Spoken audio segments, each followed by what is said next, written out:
Welcome back to the Mainstream Paranormal Podcast. I am your host, Merle, and with me is, as always, my co-host, Larry. Welcome back, guys. We're here, as always, to discuss all things paranormal, cryptids, and other out-of-this-world topics. And our music intro is brought to you by Shortcut Productions. So, Merle, what's the subject for today?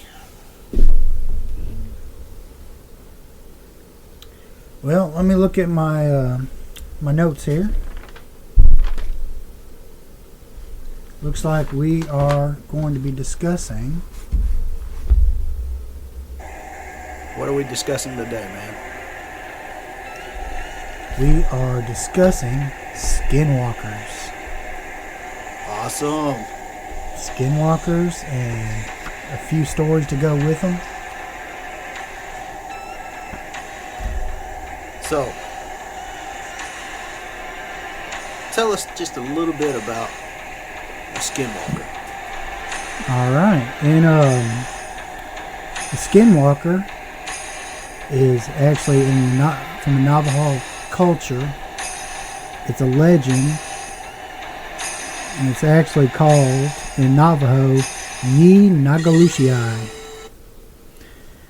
It's a type of harmful witch which has the ability to turn into, possess, or disguise itself as an animal. The term that you mentioned, Ye Nagalushii? yeah, it actually translates to he who goes on all fours in their language. It's kind of interesting. So it kind of goes back to, like what you were talking about, coyotes and other creatures like that, the Skinwalkers also, they say, is a witch. Not just a shaman, but a witch. Right. So. Yeah, and the legend of the Skinwalkers, it's not really well understood outside of the Navajo culture. Right. And it's mostly due to their reluctance to discuss it with any kind of outsiders. Yeah.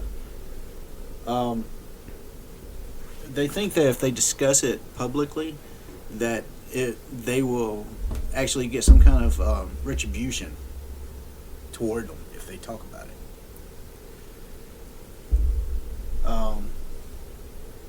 They also believe Skinwalkers walk freely among their tribes, and they secretly transform in the cover of night. Huh. But they also say that, the Skinwalker could be either man or woman. It's just not right. Gender related. Right. And as we were talking, or as you mentioned, the animals associated with witchcraft, it usually includes tricksters, such as the coyote, like you were talking about. Yeah. And, but they can include other creatures usually associated with death or bad omens. Yeah, like the a coyote, like you said, an owl, a fox, a wolf, or a crow. It's just weird how, a witch can turn herself into a crow, or himself.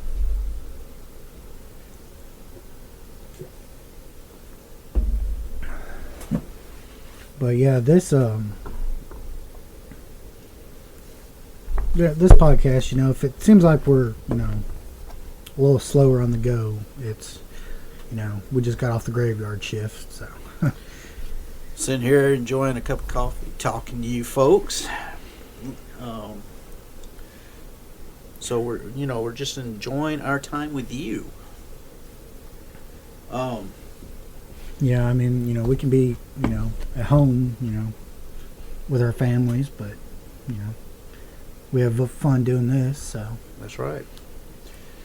Back to the Skinwalker real quick. They say that the Skinwalkers wear the skins of animals they transform into, but it's also in the Navajo belief system that is taboo to wear the pelt of any animal. And they were only known to wear only two types of pelts. It's either sheepskin or buckskin, which are only used for ceremony purposes only. Huh. Yeah, but instead of just, dressing up like these animals, they can also possess the living animals or people and walk around in their bodies. And they possess them just by locking eyes with them. That's right. So, I mean, They, you would never know, like, what's, who you're talking to, until at that It's too one late. moment, yeah. And that last moment where you see just that weird look, something changes real quick. Yeah. They say that those who have talked of their encounters with these evil beings describe a number of ways in which a skinwalker will try to inflict harm. Some even describe hearing knocks on windows or banging on walls after discussing it. But they say that the skinwalker will not harm anybody that's not non-Native American Navajo. So, like, people that are not Native American Mm-hmm. are, quote unquote safe, but they're really not. Because the skinwalker can take the form of, like a Native American, come off, and do harm to somebody. Right. Because they're influenced. There was a story that I remember seeing where a Navajo gentleman was on a bus, and they said that he started just getting this really, like, anger, like, look on his face, Mm-hmm. and all of a sudden he started sweating, rocking back and forth, and they said that he reached into his duffel bag and pulled out a knife, and people on the bus were like, "What's going on?" And all of a sudden he just started, like, chanting real soft guttural. Mm-hmm. And he got up and he went over to the guy that was kind of catty-cornered from him on the other aisle, Right. and just started massively attacking this guy. And some people believe that it was a skinwalker that had got into that Native American to inflict harm on people. And the guy, the gentleman that did the attack, and of course he went to prison and all, said he doesn't remember a thing about it. Right. And all, everything that was said was from the eyewitness accounts of what happened before they subdued him. So, I mean, it's very interesting.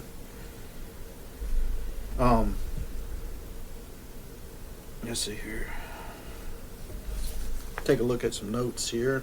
Oh yeah. Here's a fun fact. Okay. Okay. It's there's certain skinwalkers also have the ability to enchant the powder of corpses and use the substance as poison dust on their victims. That's interesting. Mm-hmm. That is very interesting. There was a story about a skinwalker watching this woman, and her mother was full-blooded Navajo, and her father was Irish. Oh, okay. And she had never been anywhere east of Montana, and she grew up in Nevada. And one year when she was in grade school, some friends of hers went to visit, and most of the visits, were pretty boring, going to visit somebody, And she kept her curtains drawn and shut and always peek out. And when somebody asked her what she was doing, she'd always go, the Skinwalker is watching me. And, that's creepy. They just thought it was like, one of those things, if you're not good or you don't behave, something's going to get you. Right. So her friends thought that was the case. They didn't realize it was part of her belief system, and she was just being mindful. Right. So, okay, yeah. Speaking of stories, this one, there was a story of this person that their uncle was Mexican, but their is Mexican and Native American. okay. Said the story actually took place in the Mojave Desert in Southern California, and apparently he was driving around with his girlfriend late at night, and they saw something. Said it looked like a huge black dog. Mm-hmm. And a lot of what's interesting about that, there's always the black dog legend too, as far as like a lot of truck drivers and stuff. Yeah. Or 18-wheeler drivers, however Mm-hmm. you want to say it, see this black dog, like especially when they're when Really they're tired, yeah. and which caused a lot of accidents. But saw this huge black dog on the side of the road, and he said he slowed down, and the dog began crossing the road. Instead of walking like a normal dog would, this thing moved like a toy rocking horse. It said he said it stopped in the middle of the road and stared right at them, and its eye. Whoa.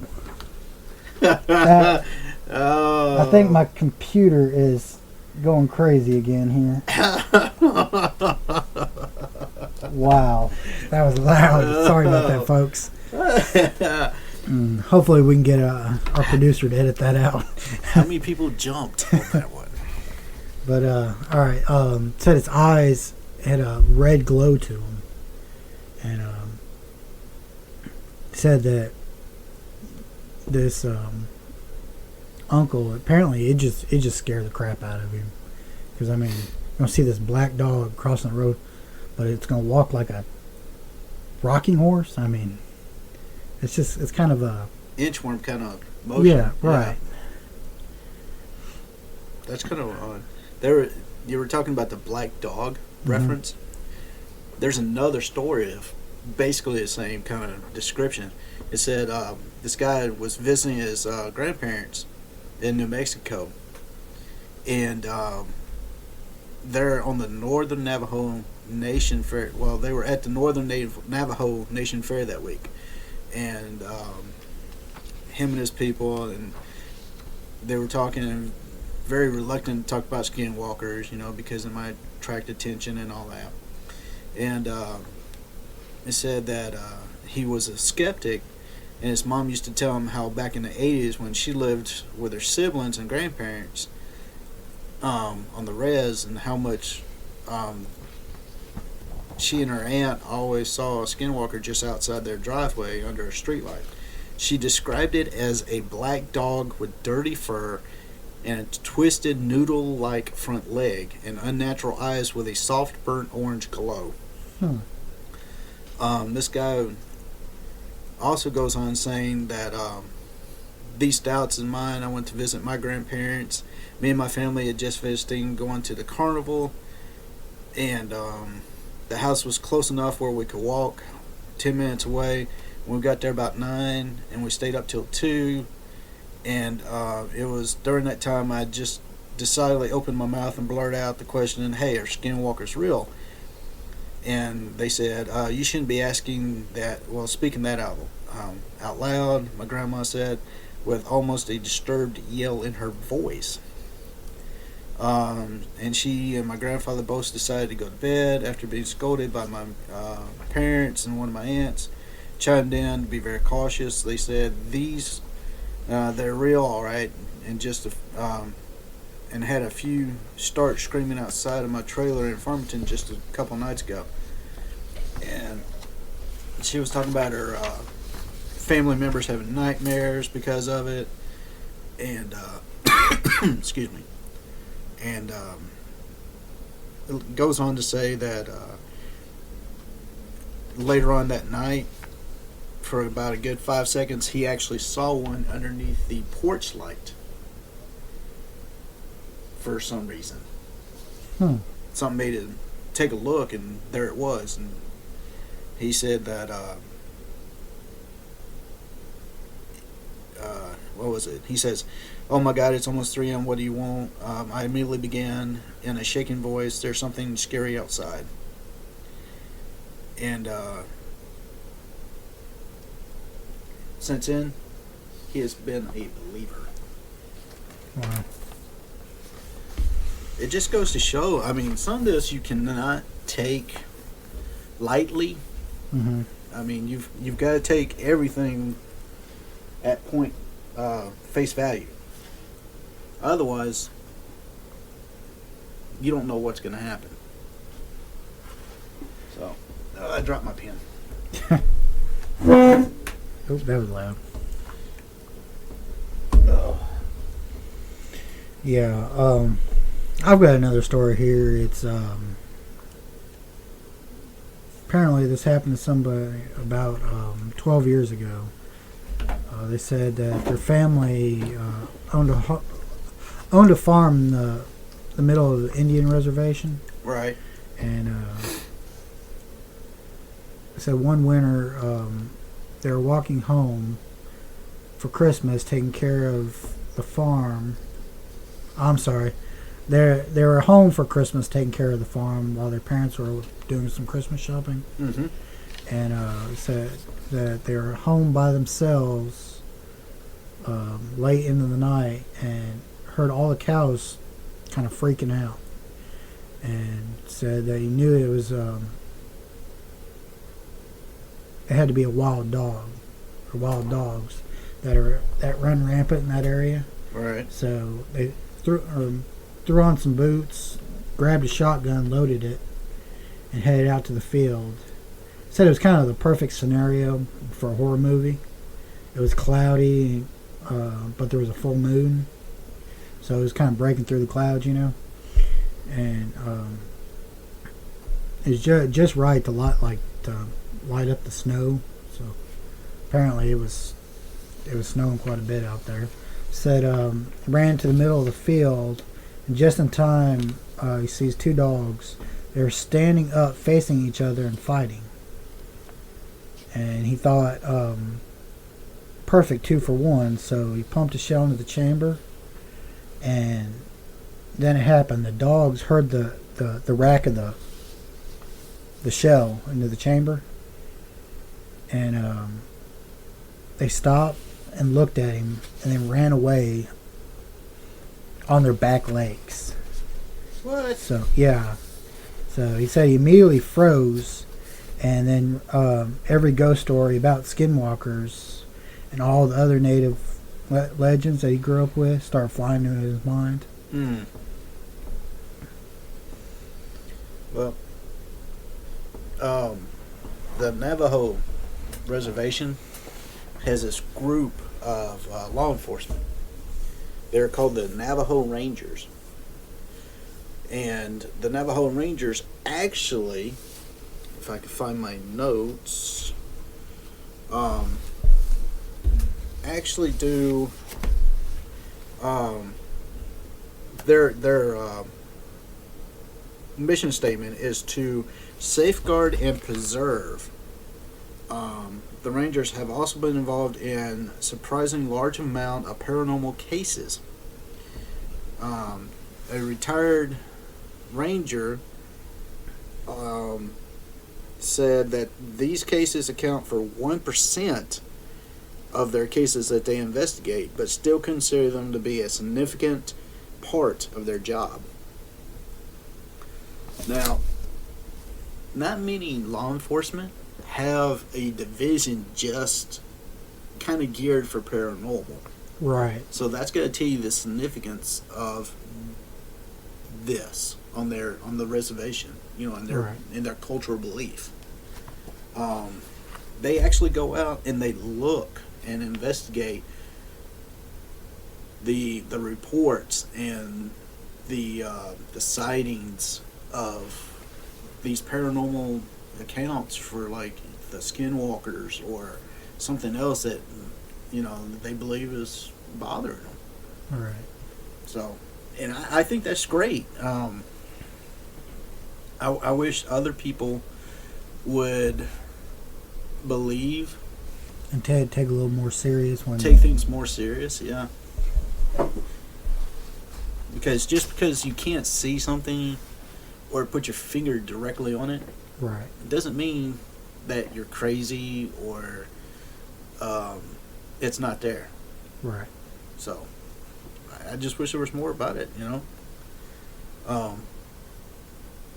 I mean, that's kind of, what we do, though, I mean, yeah. We're not law enforcement, but... No. But we do investigate. Right. And we take every claim seriously. We get all the facts, and we sit there and we try to figure out what's the best course on how to proceed. Right. Back to the Skinwalkers, the stories were told on Navajo children so that they can understand the life and death struggles that end in either the Skinwalker or Navajo killing each other or partial encounter stories that end in stalemates. So there's like what am I trying to say? It's the circle of life, I guess you would say. Right. Or the good versus evil situation of it. Okay.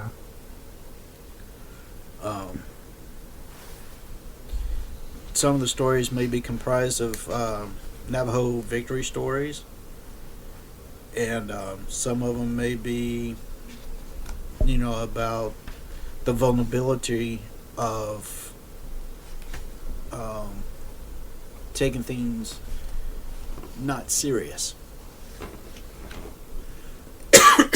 No, excuse me. This crazy weather we've got in Mississippi is just, it's nuts. Yeah. It's got everybody sick. Yeah, one minute it's 65 degrees and the next day it's like 32. Literally. And it's crazy weather. And our little office it's got its moments where it's nice and chilled and nice and comfortable. Yeah. So, excuse me again. Yeah, sometimes I don't know if the chill is just because of the cold or if it's just the topic and, you just get that chill that runs down your back. It's like a minute ago when we were talking about the Skinwalkers and your phone, not your phone, but your computer chimed in. I mean, that was kind of crazy timing. Right.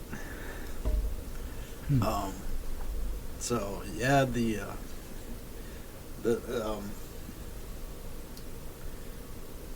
I mean, it's like if you're out in the woods. Mm-hmm. Have you ever had that feeling where you're hunting and it just feels like you're being watched? And you're by yourself in the woods. Yeah, I mean, I get that quite a bit, too. So, it kind of falls in the same thing, Mm-hmm. So, I mean, it'd be crazy. The crazy fun. Yeah, but there's all kinds of, different facts and stuff about them, It said Skinwalkers are said to recruit more Skinwalkers themselves. There's kind of a dispute on how this happens, but Some say there is an official ceremony, the Skinwalkers, and that the Skinwalkers only take their form with a gathering of people and specific chants. And a big one is with all their advantages, the Skinwalkers. Right. It's said that you can kill a Skinwalker if you call them by their true human name. To find out the true name of the Skinwalker, Yeah. that means you would have to have personal knowledge of it being both. Right. And the odds of that, you would literally have to seriously watch or find them changing. Right. Yeah. Because if you don't call it the right name, I think you're in trouble. Oh, yeah, definitely.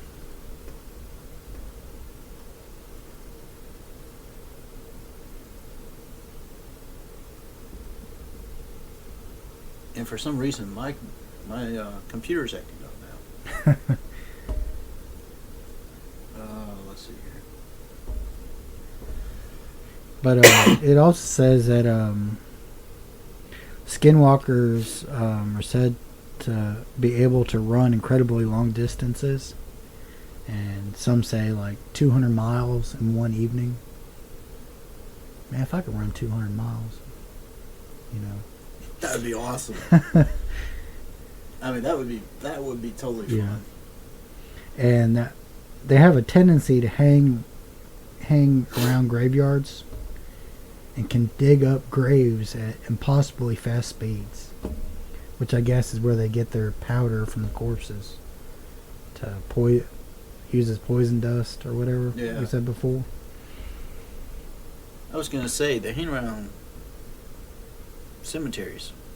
Mm-hmm. Yeah, so do we. Yeah.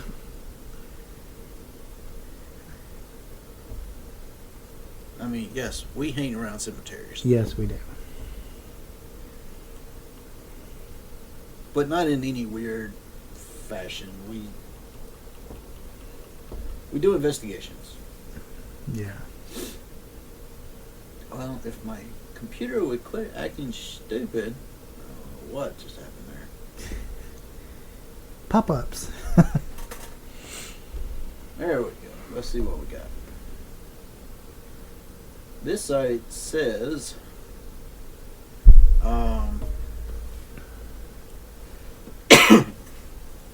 let's see here. Some things that we probably already gone over. It looks like it says one, they can steal the faces of different people, and that's pure somebody that says, it's what you mentioned a minute ago. Mm-hmm.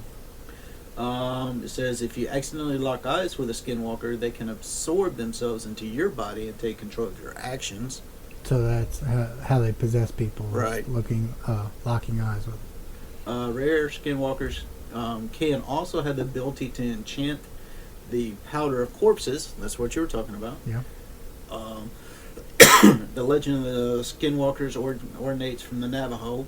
Let's see here, what else?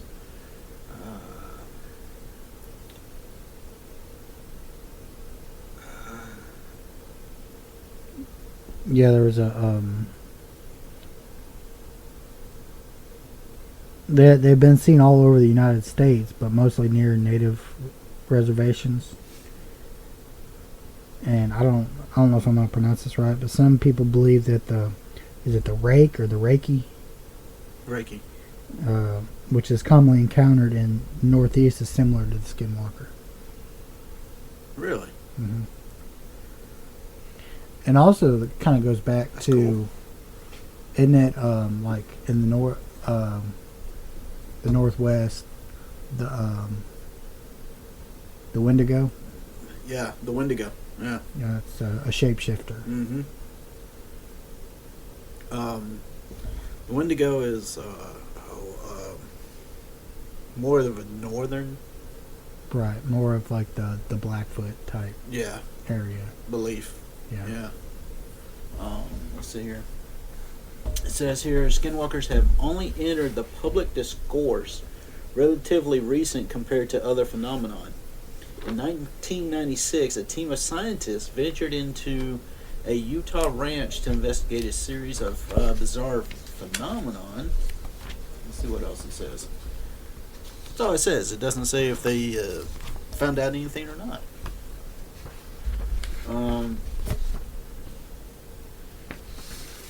Yeah, that we'll actually get a little bit more into that. If I can find my information.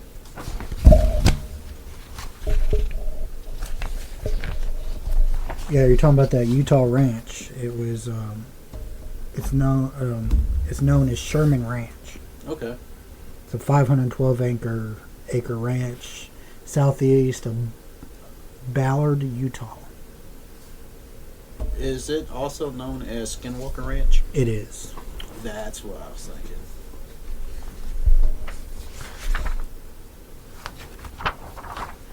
Let's see here.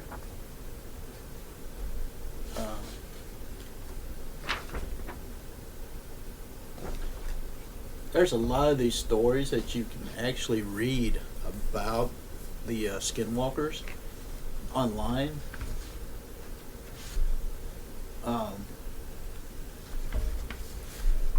Some are pretty lengthy.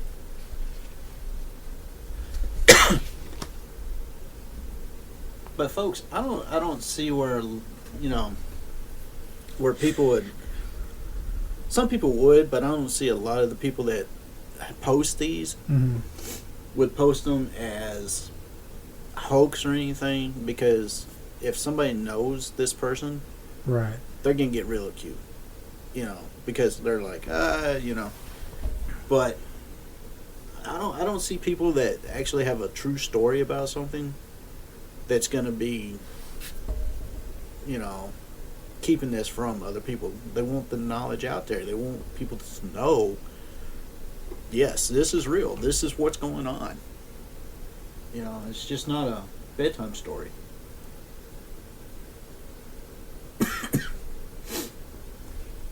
So,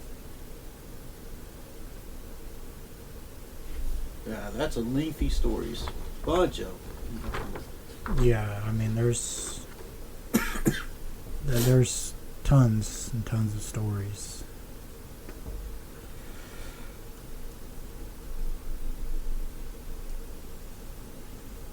I mean, most of these stories are going to come from, people in the Navajo culture. Right. Because most outsiders don't really, it's not that they don't understand it or have a good understanding. It's that, like we said before,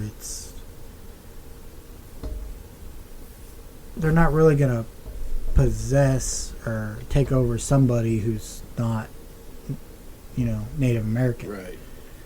But like you said before with that story of the gentleman on the bus. On the bus, yeah. So I mean, they'll take possession of, Native Americans person, and can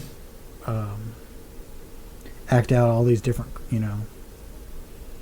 crimes and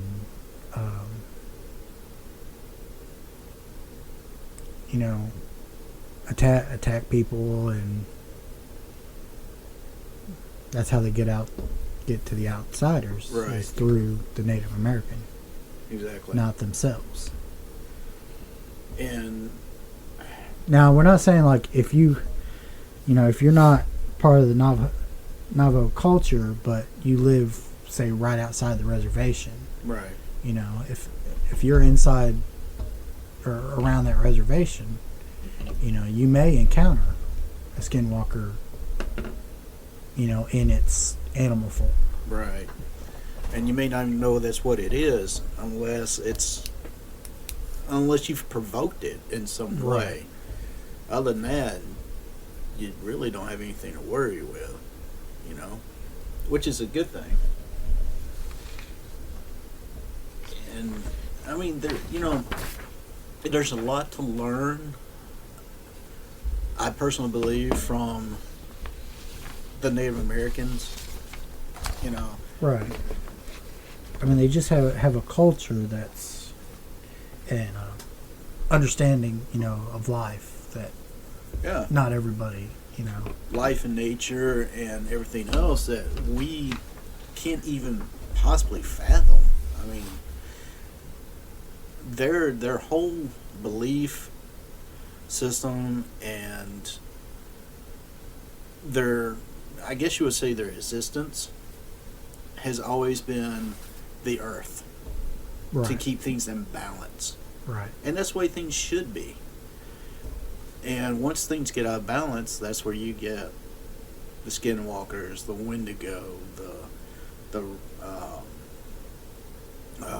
what is it? There's one up in Canada.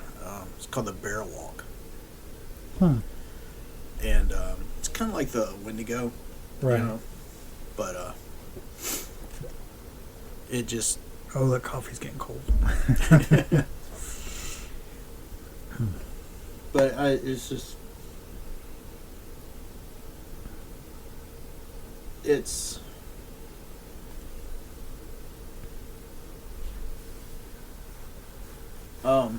it's just something that it's embedded in their belief system, Right.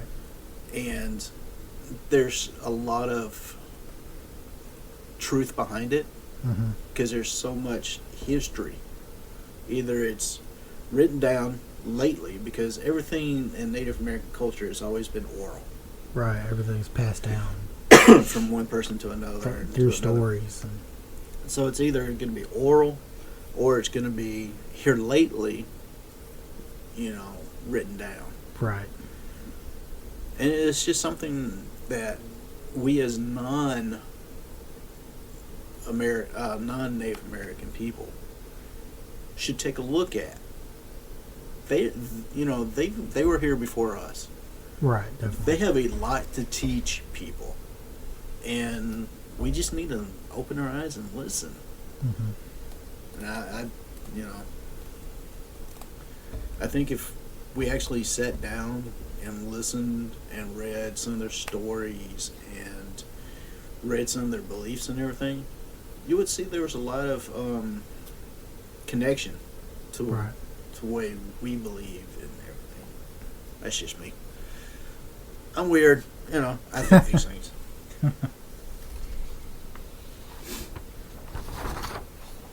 Let's see here. Yeah, my computer is acting up, so trying to pull up resources now is not working. So, lucky me. So while you're doing that, you want me to give you a little history on Skinwalker Ranch? Yes. All right. Apparently, Skinwalker Ranch, like we said before, known as Sherman Ranch, is site of all kinds of paranormal and UFO related activities. I didn't know about the UFO and I started doing some research. And says claims about the ranch first appeared in the Salt Lake City, Utah Desert News, and later in Alternative Weekly Las Vegas Mercury, as a series of articles by journalist Greg Knapp, Nap. Knapp. Nap. Yep. Okay.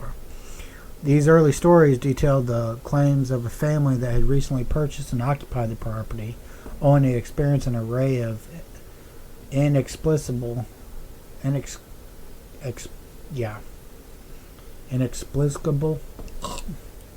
sorry, my throat's a little dry, and frightening events.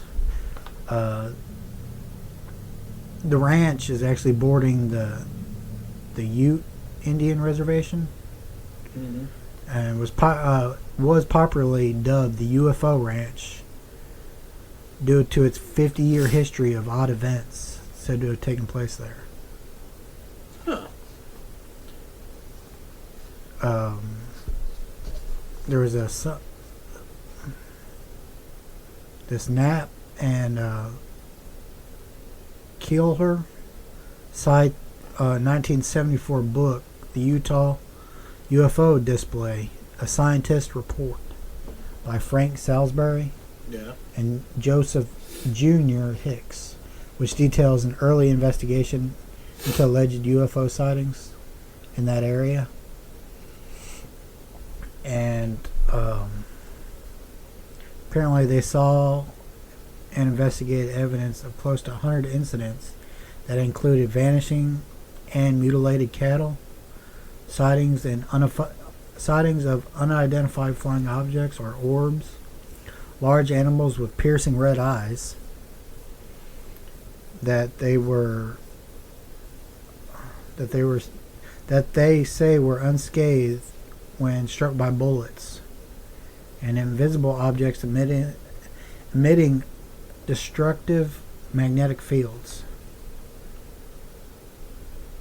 It says among those involved, listen to this, retired U.S. Army Colonel John B. Alexander, who characterized the NIDSI effort as an attempt to get hard data using a standard scientific approach. Really? Yeah. And apparently this the cow mutilations have been a part of the folklore of the surrounding area for decades, but this NIDSI founder Robert Bigelow purchase of the ranch and investigation funding was reportedly the result of being convinced by stories of mutilations that include tales of strange lights and unusual impressions made in the grass and soil told by the family of the former ranch owner Terry Sherman. And here's where we come up with that 1996. And it says in 1996, skeptic James Randi awarded Bigelow a Pegasus Award for the funding of the purchase of the ranch by Harvard professor John Mack and author Bud Hopkins for what Randi called it a useless study of a supernatural, paranormal, or occult. See, unless you go and start trying to read some books on Skinwalker Ranch, there's not a whole lot of actual stories out there. Right. I pulled one up, and it kind of got my attention because we were talking about the Skinwalker, and it said that the ranch, in some cases, the Skinwalker Ranch has a unusual wolfish canine that seems to be the spirit's preferred manifestation, which goes back to Skinwalker. Right. Described as a huge wolf, the creature has traits that observers say are not normal, such as walking upright, running on all fours, with an erratic, crooked gait, and brazenly approaching humans in broad daylight. Researchers also analyzed the drawings and photos of this huge wolf, and they say that the pictures resemble an extinct type of wolf called a dire wolf. Really? Yeah. There's a story from 1994. It says Gwen and Terry Sherman purchased the ranch and moved their family and livestock to the site. The day they took possession, as they were unpacking, they spotted an enormous coyote or wolf in one of their pastures. Strangely, animal approached them and family members began to pet it. And it began raining. It had been a rainy day, and the Shermans said the creature smelled like a wet dog. After a few minutes, the wolf sauntered over to the livestock pen and grabbed a calf by the nose, trying to drag it through the corral bars. Mr. Sherman and his father beat the animal to make it release the calf. When that failed, Mr. Sherman shot the animal with a .357 Magnum at point blank range. Wow. It said it kept its jaws on the calf, and then after they shot it again, and it released the calf, but it didn't run off. It stood watching the family. Mr. Sherman continued shooting with the same .357 Magnum, but there was no blood or sign of injury on the animal, although it began to back off. Mr. Sherman then grabbed a hunting rifle, and shot again at point blank range. Finally, a shot produced a piece of skin and hair from the wolf, but the animal was still calm. Dang. After a few more shots, it trotted off across the pasture into a wet, brushy area.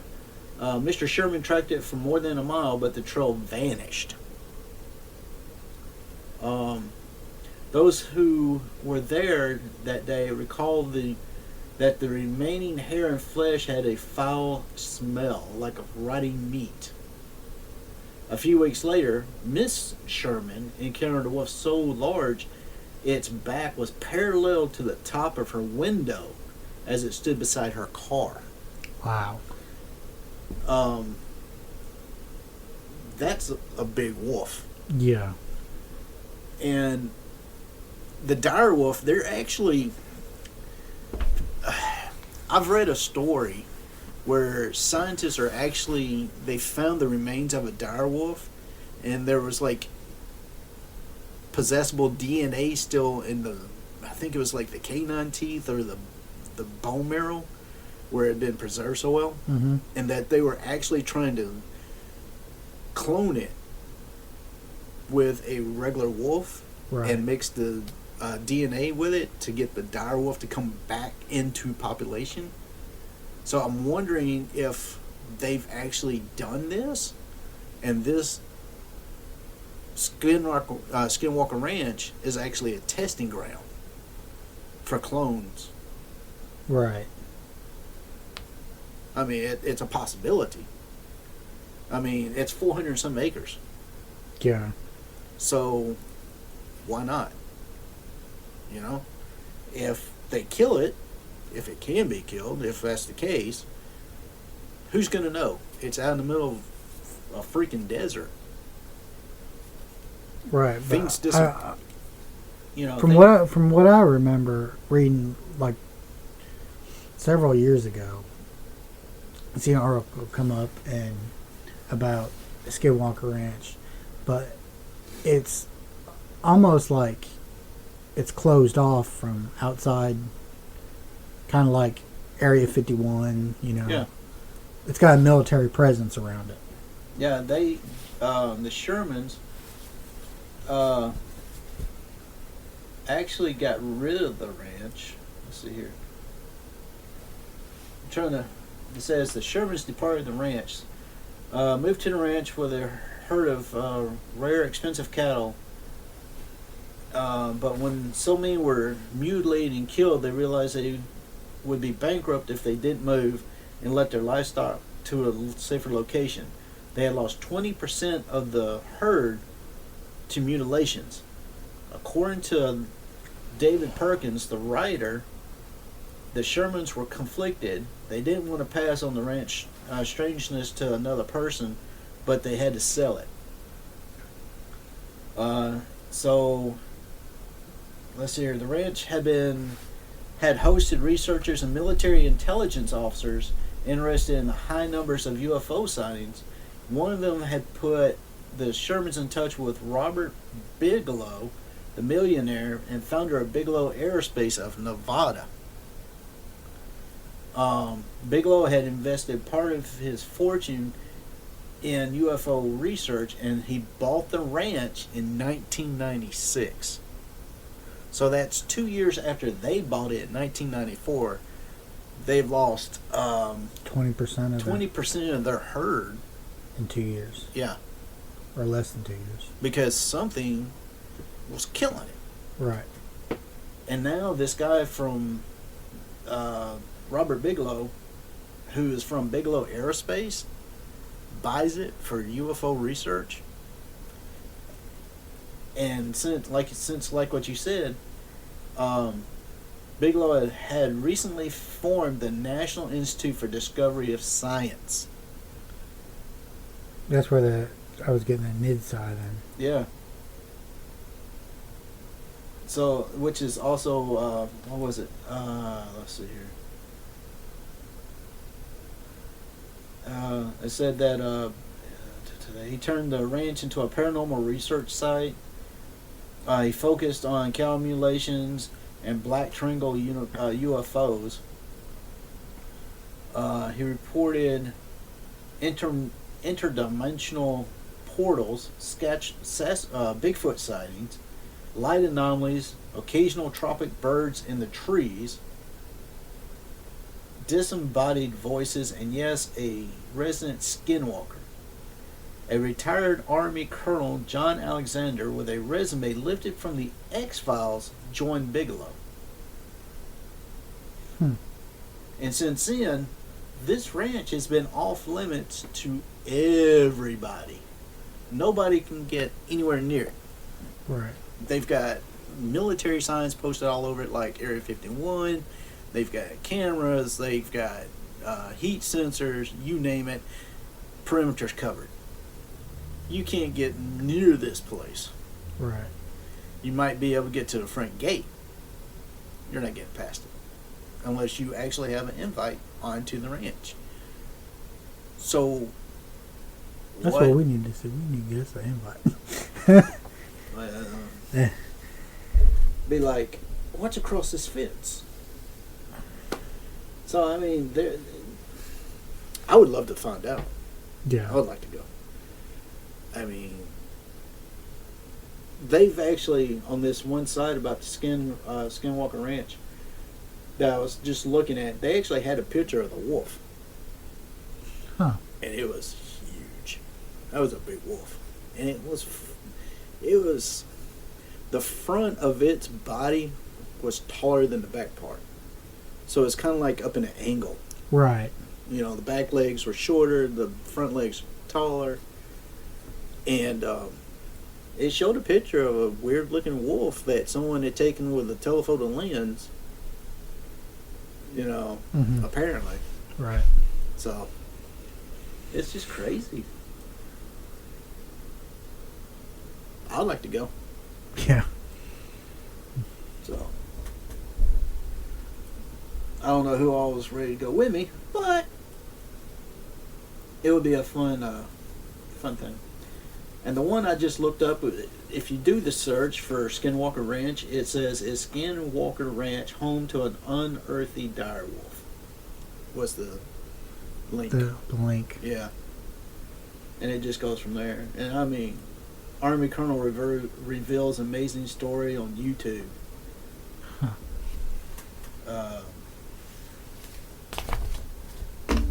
Let's see, they got photos. I wonder what. See if my computer will work. Oh. Now, if another computer acts crazy, we're shutting this thing down. Yeah. All right. Again, my computer's like lagging for some reason. Anyway, I don't know what our time is. I don't know how long we've been talking to you guys. How's it looking? We're approaching an hour. All right. Or 54 minutes, something like that. All right. Well, let's just end it right there. All right. We've covered this topic, and next thing will be trying to prepare for our upcoming investigation. Possible investigation. I hope it goes through. I hope we can actually get into the place. Just waiting to hear back. Right. Yeah. You want to tell them what the investigation is? Well, this is possible investigation. Possible investigation. It was actually brought to us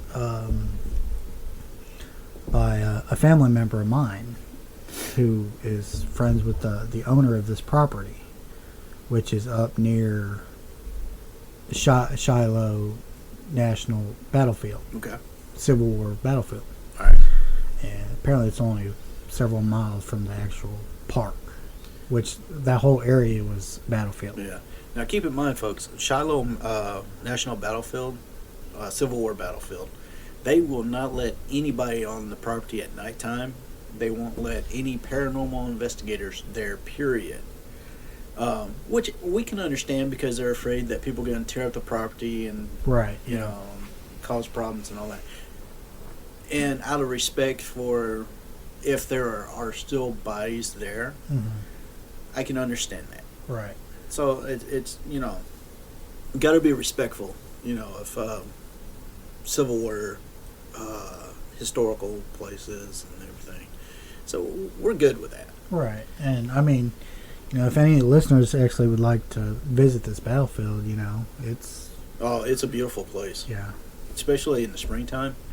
Yeah, yeah, it's definitely a because it's right there by, got that right there by the river, yeah. by the Tennessee River. Mm-hmm. But apparently the woman who owns this property has had all kinds of things going on there, from noises to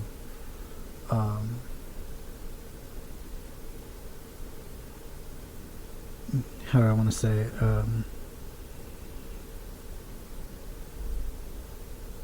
Doors opening and closing, Okay. cabinet doors opening and closing.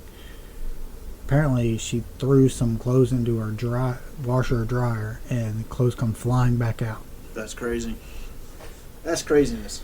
And apparently, this family member of mine was there recently and said that she was walking towards the door, and it's like something shoved her into the coffee table. So I mean, it's getting kind of more violent, I guess. Yeah, aggressive. But apparently, people see, Civil War soldiers outside the home, and Didn't you say something about artillery sound or? yeah, you could hear like cannon fire and artillery fire. And I wonder. Let's see here.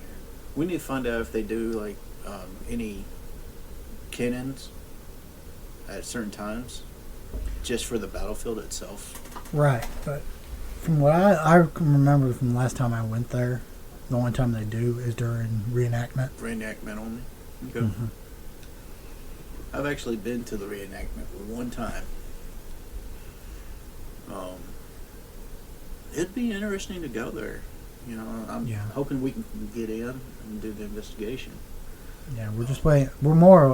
We have permission. We're just more waiting on the Time frame. time frame. I'm there, man. I am all about it.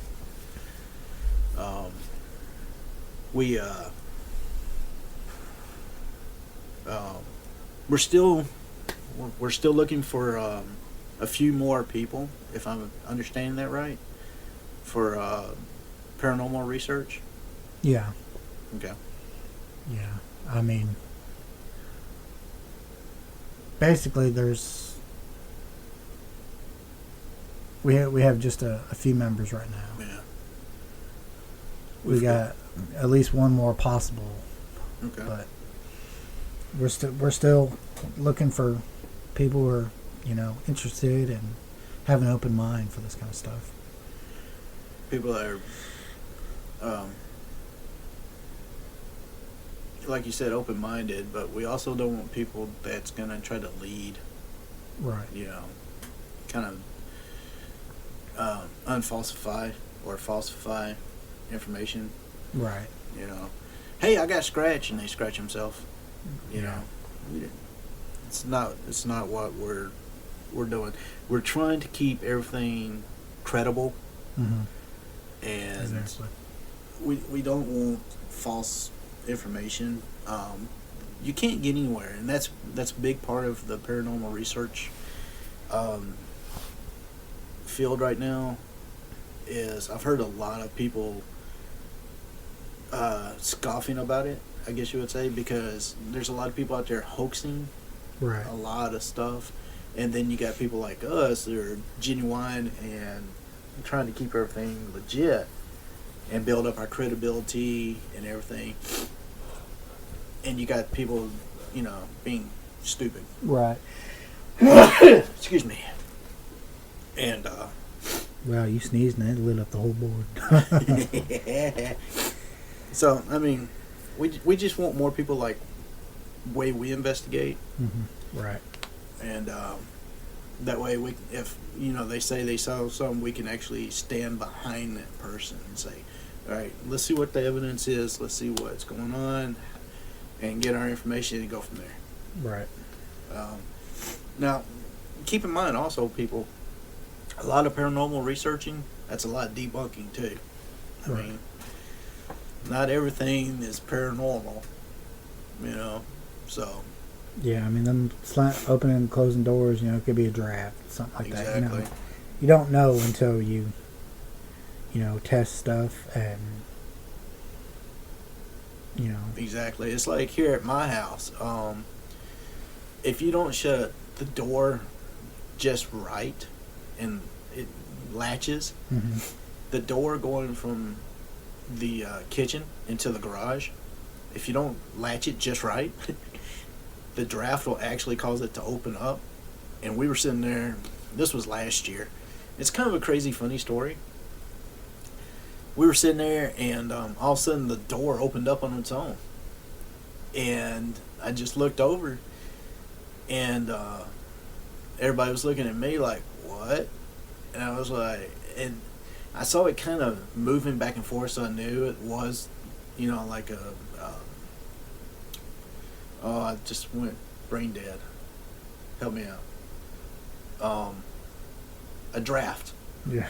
Okay. I went brain dead. Sorry, guys. It's still early. But, I mean, when you know the door is moving with a draft when you kind of see it kind of fluttering a little bit. And if you time it just right, you can have all kind of fun with this kind of stuff.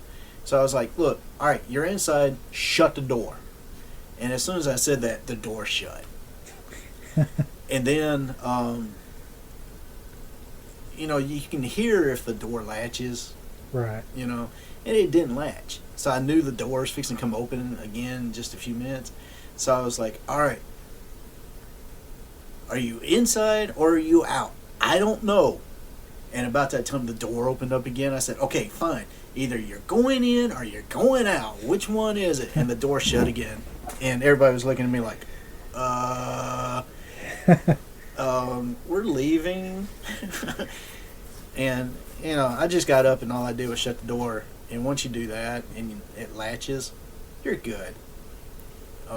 Another funny story is like with, which is debunked. My son, and all of his infinite craziness, I guess you would say, for lack of a better word. I want to say stupidity, but Yeah. What was it, last year or the year before that Charlie Yeah. crud was going around? Yeah. He was doing that Charlie thing, Yeah. and we were out eating, and about that time I get a phone call, and you can hear in his voice, he was panicked, he was scared, and I was like, what's wrong? He's like, when you coming home? I was like, why? What's going on? He was like, when you coming home? We're scared. I was like, of what? He was like, we were sitting there doing the Charlie thing, and I said, give us a sign you're here. Move something. Bang on something. And about that time, the extension cord that's on a shelf that's over a washer and dryer fell. And the big end of that extension cord hit the dryer. And of course, anything that hits the top of a dryer is going to make an ungodly sound. It's just boom. And as soon as it did that, it was perfect timing, Right. They freaked out. Him and his girlfriend freaked out. They were literally outside. They waited for us to get home. And what it was is earlier we had been going through the shelf looking for something, and the cord just wasn't put back on the shelf right, and it Right, happens, yeah. But it was just perfect timing. Yeah, it's all fun, Yeah. and then you have your moments when it's not debunked and you can't explain it, and that's when you actually have something that's very, very satisfying. Yeah. So, all right, well, I'm a All right. And I was actually fixing to ask you what we have upcoming on our, hopefully our next episode. Yes, our next episode. We actually have a very special episode coming up. We always ask our followers and our listeners to send in some stories if they want to of their Their own. happenings, whether it be paranormal or whatever. Well, we actually have an episode coming up. A guy named Andrew Dexter from Wales, which we're proud to have. I mean, thank you. Yes. Thank you so much for listening to us. All the way from Wales. Yes. In one of his stories that's happened to him. And we're actually going to go over it. We're going to read it and talk about it in our next episode. All right. I mean, that sounds pretty good to me. I guess we're going to go ahead and close it out here. So, All right. I'd like to say thank you from all of us here at Mainstream Paranormal and Mainstream Paranormal Podcast. That I'd just like to thank everyone for listening, and as always, we'll see you on the other side. Have a great day, guys.